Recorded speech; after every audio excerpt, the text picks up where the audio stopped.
Hey y'all, welcome back to Movement Link. Just worked out, so you got sweaty guy on the camera today, but I want to spend a few minutes here, sweaty and everything. I want to spend a few minutes here just talking about running and how you pure runners out there, people like me who love to run, how y'all can boost your running just by understanding a simple concept that we use in our more formal programming that we do with barbells and stuff inside the gym. And it's just SRA curves. So SRA just stands for stimulus. Your workout is a stimulus. It's fatiguing, it causes stress.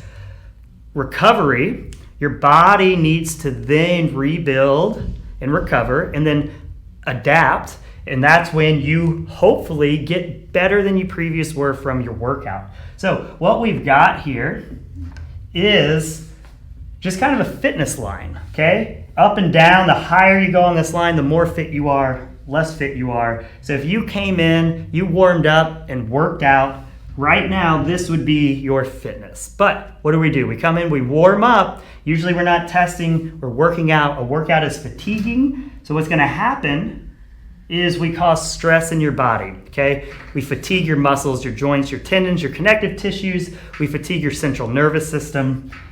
If we were to then test you right then, you would be less fit.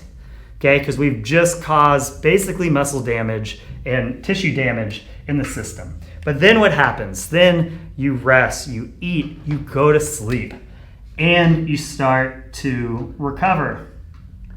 Hopefully, you'll also adapt from that. So SRA, we've got the stimulus, which is the workout. We've got the recovery portion. And then anything that we can get above that line is the adaptation. So here's the thing. When we run, it's an extremely high impact. Okay, we're taking on 4 to possibly 8, depending on how fast you're running, times your body weight of force on every one step. 1,500 steps or so in a mile. Everyone's different, of course.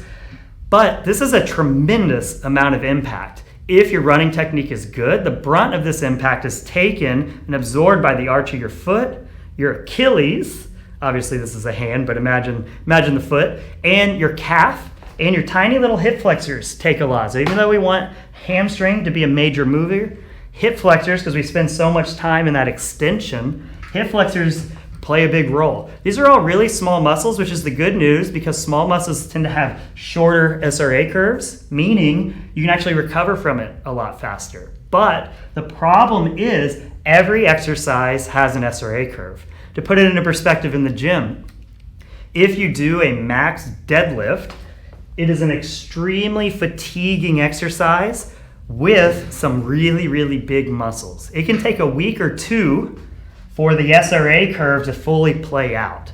So that is the benefit of, and the good news for you pure runners, it's not an exercise where if you go run, you need to wait a week, where if you do a max deadlift, you might have to wait a week before you can lift heavy again with your legs. So we still need to keep this in mind because the recovery portion is so important. With 50% or more of runners getting injured every year, most of the time this is overuse injuries and you're just not getting adequate recovery.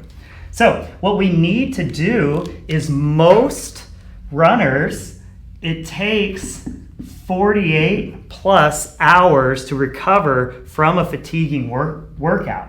So Monday, Tuesday, Wednesday, Thursday, Friday, Saturday, Sunday. So let's say we work out on Monday. That means 24 hours of rest. We're not quite ready. 48 hours of rest, we potentially are ready. So every other day, potentially, maybe. For most runners, recovery is not just like this fixed thing. It's different for every person, your age, your training age, how your hormones are, your body weight, how well you sleep, how well you eat, how well you manage stress, what other types of training you do, how many recovery exercises are you doing? Are you foam rolling? Are you stretching? Are you doing these things? There are so many things that can go into for a fatiguing run, shortening or lengthening the amount of time it takes to recover and get ready for new potential gains. So for most people, this is almost like ideal world, and most people aren't out there, don't have ideal diet, sleep habits, and all these other things.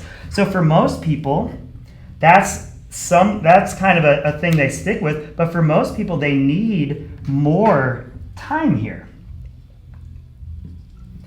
So we're looking at like 2 to 4 workouts a week max. So I've got other videos on just the secret to longevity in the sport of running. So I won't go into it too much, but a ruck, just a backpack that you can throw weight in and go for a walk, is such a huge benefit. Because look what happens now. Okay, we go for that fatiguing run. Remember, all the things we like about running are being outdoors, the flexible schedule, its ability to improve cardio, all of these things. When we start looking at a side-by-side comparison of running and rucking, they're almost spot on. But here's the deal. Rucking, because we are walking with weight on our back, and you can mix and match and start, if you get into it, you can start running with the weight on your back. But when we walk, we're getting 2.5 times body weight instead of the 4 to 8 times body weight when we're running.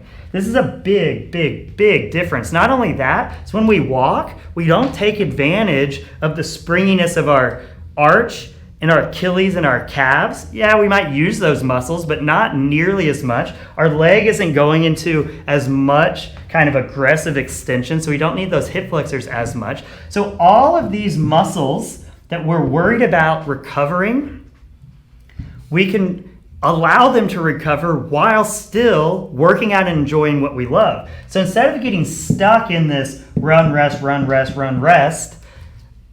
paradigm, where for most people that's going to be too much anyway, and fatigue accumulates, so it may take a few months to kind of for those overuse injuries and overtraining to kind of rear its head. But now we can actually do things like run, ruck, and we're probably ready for another run. If you were ready for a run to begin with, you could run right here too. So we'll put it in, run, and then let's say we rest. Okay, then if we ruck and run and rest, this is looking like a pretty cool training schedule. So now look, we've got 5 days in a week where we can be outdoors and enjoy all of the reasons why we like to run.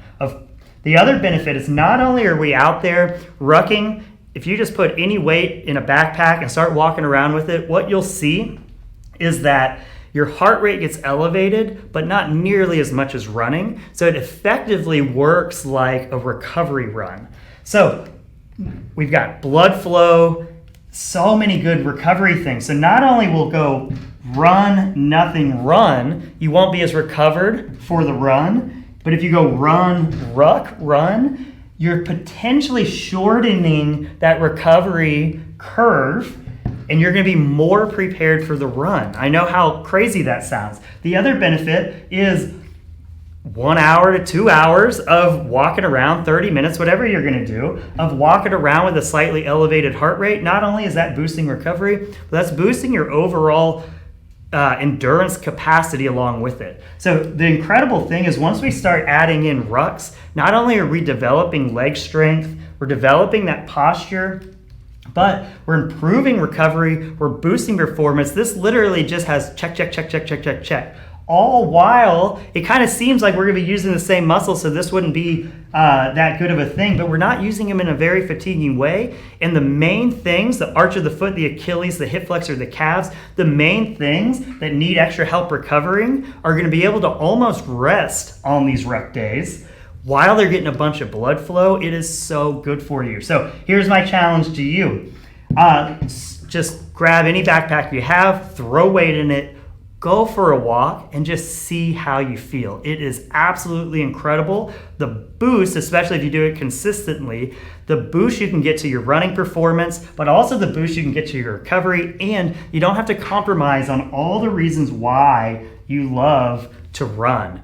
The ruck has so many of those same things, and in my opinion, more. And when we mix these things together, you can get some incredible results from it. Hope that helps. Talk to y'all soon.